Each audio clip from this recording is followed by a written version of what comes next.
একসময় লন্ডন থেকে আসতেন চিকিৎসকরা, চিকিৎসা পরিষেবা দিতেন এলাকার সাধারণ মানুষকে। তবে দীর্ঘদিন ধরে বন্ধ মুর্শিদাবাদের জিয়াগঞ্জ শহরের ঐতিহ্যবাহী খ্রিস্টীয় সেবা সদন লন্ডন মিশন হাসপাতাল। চিকিৎসা পরিষেবা থেকে বঞ্চিত হচ্ছিলেন এলাকার সাধারণ মানুষ। তবে খুব শীঘ্রই চালু হতে চলেছে এই হাসপাতাল, আশ্বাস দিলেন রাজ্যের অনগ্রসর শ্রেণী কল্যাণ বিভাগ, জনশিক্ষা প্রসার ও গ্রন্থাগার পরিষেবা বিভাগের মন্ত্রী গৌরীশঙ্কর ঘোষ। শুধু হাসপাতাল চালুই নয়, তার সাথে হাসপাতালের নতুন বেড ও আধুনিকীকরণের আশ্বাস দিয়েছেন মন্ত্রী।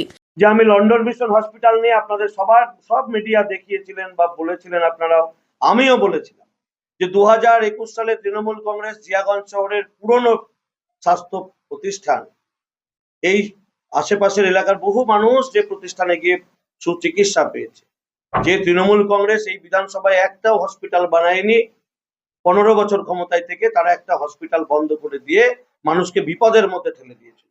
আমি বলেছিলাম আমরা পাওয়ারে আসলে 1 বছরের মধ্যে হসপিটাল আমরা স্যাংশন করিয়ে পুনরায় চালু করব। গতকাল আমরা দেখেছি আমাদের মাননীয় স্বাস্থ্যমন্ত্রী স্বাস্থ্য ভবন সেখান থেকে অ্যাপ্রুভাল দিয়ে দিয়েছে। নতুন আরো 50টি বেড হবে, যে বেডগুলো আছে সেগুলোকে সুসজ্জিত করা হবে।